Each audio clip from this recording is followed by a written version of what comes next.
The virus has ravaged this country. Vin Diesel has destroyed cities. Lives, businesses, and public safety have been uprooted. But beneath all that rests the most insidious of consequences. Nobody got to see the Mulan remake.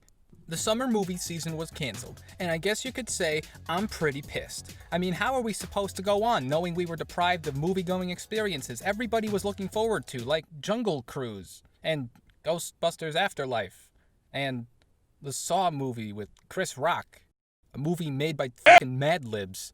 So this means we don't get the chance to see which fluffy and disposable movies the studios have the most confidence in, and the odd one-out artsy movie that makes general audiences uncomfortable. There's one every year. But is it just me, or are blockbuster standards really going down lately? Instead of all blockbusters having to aim for massive thrills, the worst ones swinging for the fences and failing every step of the way, all they gotta do is give you jazz hands for an hour and a half.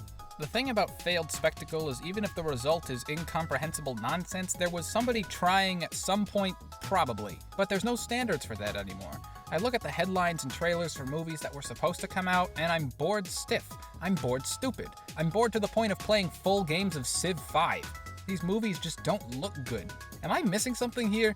Usually there's something that looks good. Movies that look this lazy usually go straight to streaming, but as if it wasn't already getting hard to tell the difference between the two, some movies meant to be theatrical are going to streaming instead in the hopes of making their money back. It's anyone's guess which of these dozens of movies were supposed to be on streaming to begin with.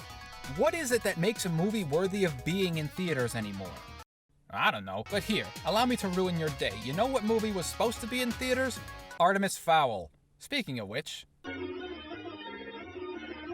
Artemis Fowl is very bad.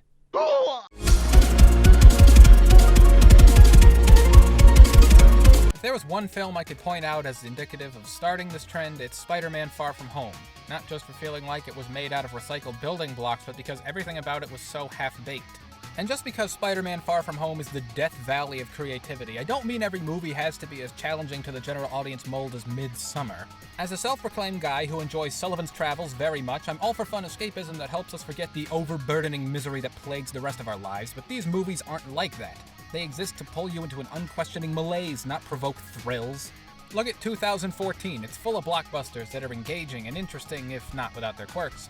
You have the 1-2 punch of Captain America 2 and Guardians of the Galaxy, which would honestly have been enough for most years.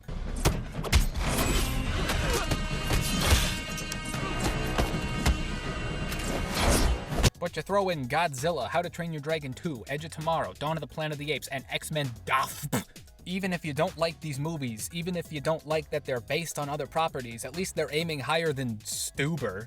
Even in a year like 2017 with its fair share of studios stepping on rakes, they were at least notably bad. The Mummy and Transformers 5 were the poster children of staring bold-faced into the void of action films and wondering how the fuck we got here. But I can't imagine a purpose for Jungle Cruise besides making John Krasinski terribly afraid of Emily Blunt cheating on him after having to spend 2 years working with The Rock. Let me ask you something. Do you really feel a part of your life was incomplete because you weren't able to go see Candyman? Is Top Gun Maverick something you were willing to stampede over innocent civilians to go see?